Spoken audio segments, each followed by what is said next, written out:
Hello friends, Andrew here. Welcome back to Joe Tutorial. And in this video, I'm going to show you how to set an image as a background on your canvas in Canva. Now, as you can see here, guys, I'm in the Canva app on my phone. So let me show you how to do this.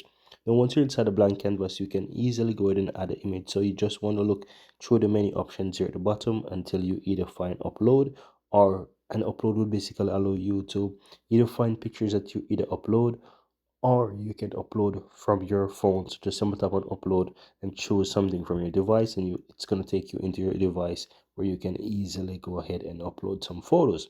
But for the purpose of this video, I'm going to go ahead and use something from the photos option here on Canva. So I'm going to tap on the photos. Let me go ahead and take this one here. So I'm going to select this image. And in order to set this image as the background, once the image is added onto the blank canvas, it's going to go ahead and open up the menu options. It's just the same if you have any other image that is on your Canva. Once you tap on that image, you'll have all the options once you click the three dots on the upper right hand side. Now all you have to do to set this as a background is to scroll down, and you'll find the option that says set image as background. Tap on that and you will see that it immediately set it as a background. And that's all there is to it, guys. Very easy and very simple.